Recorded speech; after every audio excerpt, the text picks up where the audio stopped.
So in this video we discuss about perfect timetable for NEET 2019 preparation for self study and how to complete my syllabus।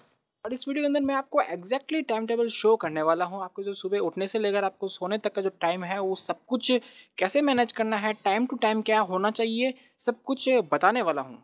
In my time table आपको उठना पड़ेगा, सुबह wake up करना पड़ेगा सुबह 6 बजे morning के अंदर 6 AM के अंदर आपको उठना पड़ेगा। इससे होगा क्या कि आपका माइंड जो है वो फ्रेश रहेगा। थोड़ा सा लेट उठेंगे तो थोड़ा सा लेजीनेस हो सकता है, थोड़ा जल्दी उठेंगे तो फिर भी आपको नींद आ सकता है, लेकिन जो 6 बजे है वो एकदम परफेक्ट है। उसके बाद में उठ गए हैं, फ्रेश वगैरह हो जाइए, ठीक है। उसके बाद में थोड़ा सा फिर लीजिए, कर लीजिए, 1 घंटे आपके पास है। उसके बाद में स्टार्ट हो जाइए 7 बजे से लेकर 9 बजे तक की जो रेगुलर स्टडी है उसके लिए, जो कि आपकी 2 घंटे की होंगी। उसके बाद में 9 से लेकर 9:30 के बीच का जो टाइम है वो ब्रेकफास्ट का है। ब्रेकफास्ट करने के बाद आधे घंटे के लिए रेस्ट लीजिए, अपडेट्स लीजिए, इंटरनेट चला सकते हैं, कुछ इंपॉर्टेंट वीडियोस देख सकते हैं। उसके बाद में 10 बजे से लेकर आपको 1 बजे तक फिर से 3 घंटे की रेगुलर स्टडी करनी है। उसके बाद में 1 बजे से लेकर 2 बजे के बीच आपका लंच होगा। लंच करने के बाद में आधा घंटा थोड़ा सा सुस्ता लीजिए, दोपहर का वक्त है। उसके बाद में 2:30 बजे से लेकर 4:30 बजे की फिर से रेगुलर स्टडी के लिए प्रिपेयर हो जाइए।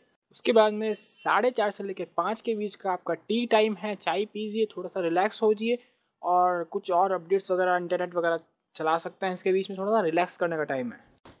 टी टाइम के बाद 5 बजे से लेकर 8 बजे तक आपकी जो फिर से रेगुलर स्टडी होगी। इस स्टडी के बाद में 8 बजे से लेकर 9 बजे के बीच आप डिनर कर सकते हैं। डिनर करने के बाद आधे घंटे के लिए थोड़ा सा घूम फिर लीजिए एंड द लास्ट 9:30 से लेकर 10:30 के बीच में आपका रेगुलर स्टडी होगा। 10:30 के बाद में आप थोड़ा सा इंटरनेट वगैरह चेक कर सकते हैं, अपडेट ले सकते हैं। ये मैं इंटरनेट के अपडेट की इसलिए बोल रहा हूँ क्योंकि आजकल बहुत सारी चीज़ें होती हैं, इंपॉर्टेंस होती है, जो कि इंटरनेट से आपको मिलती हैं, अपडेट्स मिलते हैं रेगुलरली, जो कि आपके लिए यूज़फुल होते हैं। उसके बाद में आपका सोने का टाइम है। देखिए इसके अंदर आपको 7 घंटे पूरे सोने का टाइम मिला है और मैं आपको सजेस्ट करूँगा कि आपको 7 घंटे सोने ही चाहिए। So according to my plan and strategy this is my time table. तो ये जो टाइम टेबल है आपके लिए परफेक्ट है आपकी प्रिपरेशन के लिए। इसके कुछ इंपॉर्टेंट पॉइंट्स हैं जो कि आपको गिनाना चाहूँगा। फर्स्ट पॉइंट, ये जो टाइम टेबल है वो आपकी सेल्फ स्टडी के लिए ही है। कोचिंग के साथ आप इस टाइम टेबल को फॉलो नहीं कर सकते। Second and important point was, इसके अंदर आपको 11 घंटे मिलते हैं, 11 हावर्स। तो देखिए आपको सेल्फ स्टडी के लिए इनिशियली स्टेज से ही अगर 11 घंटे मिलते हैं तो बाद में अगर आपको बढ़ाने होते हैं 13 से 14 या 15 जितने भी बढ़ाने होते हैं आपके लिए आसानी होती है। लेकिन अगर आप स्टार्ट ही 6-7 घंटे से करते हैं तो फिर आपके लिए इसको डबल करना भी बहुत मुश्किल होता है। लेकिन अगर आप 8-10 घंटे के आसपास अगर अपनी हैबिट को बनाकर रखेंगे तो एंड में जो है आपको हार्ड वर्क करने से, आपकी प्रिपरेशन अच्छी करने से, बहुत लॉन्ग टाइम पढ़ने से सिटिंग एफिशिएंसी जो है आपकी अच्छी रहेगी।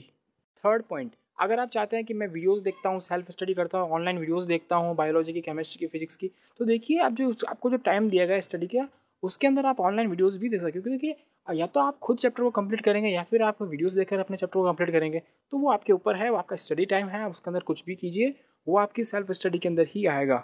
एंड लास्ट पॉइंट ये है कि जो आपकी मन में प्रॉब्लम आ रही होगी कि सर मुझे कब फिजिक्स पढ़ना चाहिए, कब केमिस्ट्री पढ़ना चाहिए, कब बायोलॉजी पढ़ना चाहिए, ये आपने एग्जैक्ट नहीं बताया। देखिए मैं आपको ये बताने वाला हूँ कि मैंने इस टाइम टेबल के अंदर जो है वो 2 बार ऐसा किया कि जो 3-3 घंटे आपको रेगुलर मिलते हैं। आप देखिए मैं कह रहा हूँ कि एक चीज़ को फिक्स रख के मत बैठिए। ऐसा नहीं कि सुबह बायोलॉजी पढ़ा, फिर फिजिक्स पढ़ा, फिर केमिस्ट्री पढ़ा।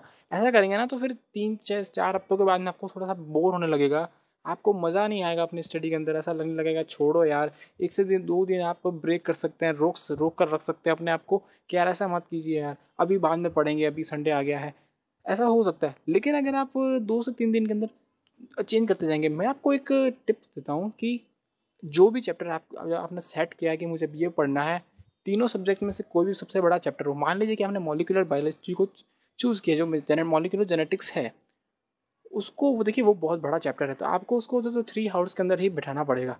उसके बाद में आपने जीओसी लेकर बैठ गए तो फिर आपको केमिस्ट्री का पार्ट को सुबह लेना पड़ेगा। बाद में आप बैठ गए इलेक्ट्रोस्टेट लेकर, तो उसको लेकर बैठना पड़ेगा। लेकिन उसके बीच में अगर कोई छोटा सा पार्ट आता है, बायोटेक आता है, या फिर वो जो अल्टरनेट करंट वाला आता है, या फिर एटॉमिक स्ट्रक्चर वाले आते हैं, ये जो चैप्टर सॉलिड स्टेट वाला आता है, ये चैप्टर्स हैं वो बहुत छोटे टाइम में भी हो जाते हैं। तो इनको जो है कम से कम टाइम वाले शेड्यूल के अंदर फॉलो कीजिए। लेकिन जिसको ज़्यादा ज़रूरत है उसको ज़्यादा ज़रूरत टाइम दीजिए, ताकि आपका सिलेबस पूरा हो, आपको समझ में अच्छे से आए और टाइम भी आपका अच्छे से जो पूरा है वो यूज़फुल टाइम के अंदर आपके जो सिलेबस है वो अच्छे से आपका कवर हो पाए।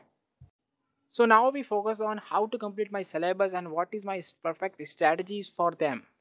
देखिए इसके बारे में कुछ ज़्यादा नहीं कहूँगा, मैं आपको सिर्फ सजेस्ट करूँगा कि देखिए अपना जो पूरा जो प्लान है, आपको जो पूरा सिलेबस है उसको लेकर एक प्लान मत बनाइए।